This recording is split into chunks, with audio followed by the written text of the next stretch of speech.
फिर है सामीप्य, इष्ट देव की समीपता प्राप्त करनी। सारूप्य, इष्ट देव के रूप को प्राप्त करना। और सायुज्य, इष्ट देव में मिल जाना। ये चार प्रकार की जो मुक्तियों का जो वर्णन है, ये चार प्रकार के जो वर्णन है, ये तो भगवान श्री राम कहते हैं मेरी भक्ति से हो जाएगा, भेद भक्ति से। लेकिन कैवल्य मोक्ष जो है वो संत मत में कैवल्य मोक्ष बताता है, जहां से फिर कोई लौट करके नहीं आता है ना। तो राजा दशरथ जहां गए, आप समझ गए रामायण से कि राजा दशरथ कहां गए और कहां से आए, है ना। अच्छा, सुरधामा मतलब देवता का धाम गए। थोड़ा सा और हम विचार करते हैं, जटायु कहां गया? जटायु संपाति का भाई जटायु कहां गया? अब थोड़ा सा वर्णन मैं आपको करता हूं, आप सुने बढ़िया से। माता सीता की चोरी हो गई। भगवान श्री राम और महाराज लक्ष्मण दोनों खोजते खोजते जब आगे बढ़े तो जटायु को देखा, बेचारा लहूलुहान पड़ा हुआ था, मुंह से उच्चारण हो रहा था राम राम राम। भगवान श्री राम ने कहा क्या हुआ? कहा महाराज राजा दशरथ मेरे मित्र हैं और राजा दशरथ मेरे मित्र होने के नाते उनके पुत्र आप हैं। तो मेरे मित्र की पुत्र वधू को रावण चुरा करके भाग रहा था, तो मेरा फर्ज था, मेरा कर्तव्य था, है ना। इसलिए मैंने बहुत प्रयास किया, मैंने बहुत प्रयत्न किया कि माता सीता को छुड़ा लूं रावण के चंगुल से, मगर मैं छुड़ा नहीं सका। रावण ने मुझे छल से मेरे पंख काट डाले। महाराज बहुत कष्ट है। तो भगवान श्री राम ने कहा हे तात, अगर कहिए तो मैं आपको स्वस्थ कर देता हूं। देखिए भगवान ने इतना आश्वासन दिया, मैं आपको स्वस्थ कर देता हूं, आप स्वस्थ हो जाएंगे। तो जटायु ने कहा नहीं प्रभु, अब हमें आवश्यकता नहीं है स्वस्थ होने की, आप मेरे सामने में हैं और आपके सामने में अपने पंच भौतिक शरीर का परित्याग करना चाहता हूं। तो कहा ठीक है ठीक है, अपने हाथों से आप अंत्येष्टि क्रिया करें महाराज मेरी, और इसके बाद आगे बढ़ें। तो भगवान श्री राम के मुखार बिंद से तुलसी बाबा ने उच्चारण करवाया है, परहित बस जिनके मन माही, तिन कहूं जग दुर्लभ कछु नाहि। हे तात, जिनके अंदर परोपकारार्थ कर्म बसता हो, संसार में कोई भी पदार्थ उसके लिए असंभव नहीं है, सब कुछ मिलेगा। आपने परोपकार में अपने शरीर को आहुति दे दी महाराज, इसलिए आपने परोपकार किया है। आपको दुनिया के सारे पदार्थ मिलेंगे, मगर मोक्ष बिना भजन किए नहीं मिल सकता है, कैवल्य मोक्ष। दुनिया के सारे पदार्थ आपको मिल जाएंगे परोपकार में, मगर साधना नहीं करेंगे तो कैवल्य मोक्ष नहीं होगा। अब इसको याद रखिएगा। अष्टादश पुराणेषु व्यासस्य वचनद्वयम् परोपकाराय पुण्याय पापाय परपीडनम। भगवान वेदव्यास कहते हैं मैंने 18 पुराण की रचना की है, और 18 पुराणों में 2 ही वचन सार है। परोपकाराय पुण्याय पापाय परपीड़नम। परोपकार करना पुण्य है और दूसरे को पीड़ा देना, दुख देना, यही पाप है। दो ही वचन सार है। तो वही तो भगवान श्री राम कह रहे हैं, पर हित बस जिनके मन माही, तिन कहूं जग दुर्लभ कछु नाही। आपने परोपकार किया है महाराज, ठीक है। और जटायु ने अपने पंच भौतिक शरीर का परित्याग किया, और जानते हैं भगवान ने कितनी कृपा की। उस जटायु के शरीर से 4 भुजाओं से युक्त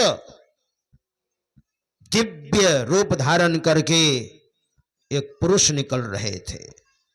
भगवान श्री राम ने कहा, हे तात आप जाइए, लेकिन सुनिए, सीता हरण की बात मेरे पिताजी से मत कहिएगा। सीता हरण तात जनी कहु पिता सन जाय, जो मैं राम तो कुल सहित कहि दशानन आए। अगर मैं राम हूं तो दशानन अपने परिवार के सहित स्वयं आकर के आप बीती सुनाएगा। आप नहीं कहिएगा मेरे पिताजी से सीता हरण की बात। देखिए, बहुत राज रहस्य इसमें है। यानी जटायु वहीं पर जा रहा है जहां राजा दशरथ गए, और रावण भी वहीं जाएगा परिवार के सहित जहां राजा दशरथ गए। तो जटायु किस रूप में वहां जा रहे हैं, वहीं लिखा है, रामायण में वहीं लिखा है, श्याम गात विशाल भुज चारी, स्तुति करत नयन भरी बारी। श्याम गात शरीर श्यामला सलोना है। अच्छा, भगवान श्री राम का शरीर कैसा है? सांवला सलोना है ना। तो जटायु का भी शरीर सांवला सलोना, और 4 भुजाओं से युक्त। भगवान विष्णु के भी 4 भुजाएं हैं, और जो वैकुंठ में रहते हैं वो सबके सब 4 भुजाओं से युक्त ही रहते हैं।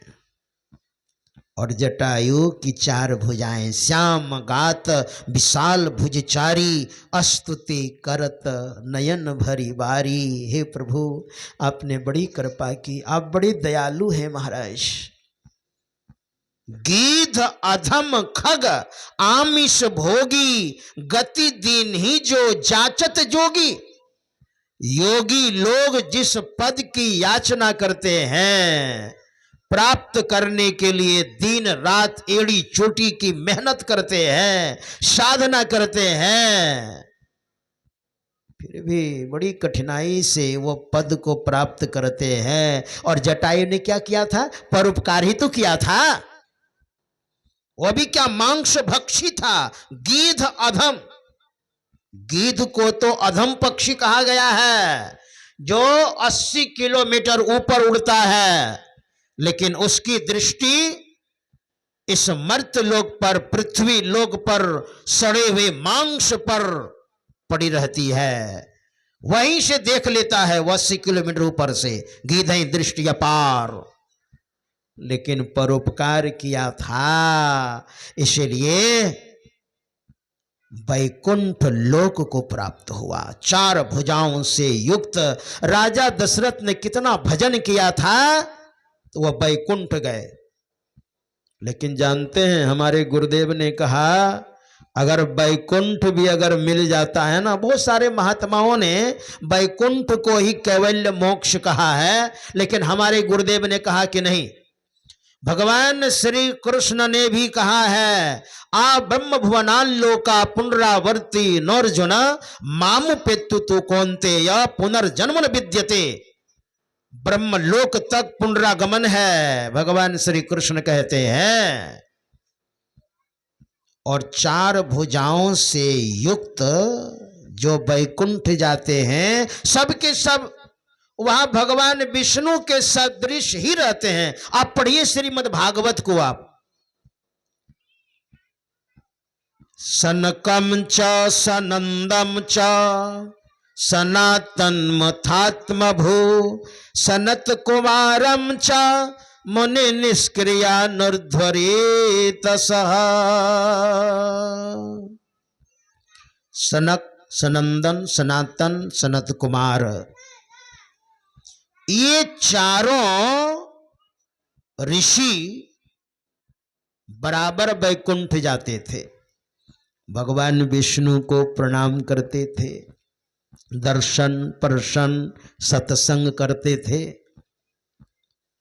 लेकिन एक बार क्या हुआ, जब वैकुंठ ये चारों ऋषि गए ना, तो 1 ड्योढ़ी, 2 ड्योढ़ी, 3 ड्योढ़ी, 4 ड्योढ़ी, 5 ड्योढ़ी, 6 ड्योढ़ी और 6 ड्योढ़ियां पार करके 7वीं में जैसे चरण को रखे, वैसे समवयस्क बराबर उम्र वाले, हाथ में गदा, 4 भुजाओं से युक्त और जय और विजय वहीं पर खड़े थे। भगवान विष्णु के दरबान थे। तो ईर्ष्यावश हाथ में छड़ी लेकर के और चारों ऋषियों को बेंत से अड़ा दिया। रुक जाओ महाराज, आगे नहीं जा सकते हो। तो चारों ऋषियों को समझने में देर नहीं लगी। बताओ, वैकुंठ में है और यहां भी ईर्ष्या है, ईर्ष्यावश मुझे रोक दिया। ओ मनोभाव को समझ गए। रुक जाओ महाराज, जब मर्जी आ जाते हो, रुको, यहां पर जा नहीं सकते अंदर।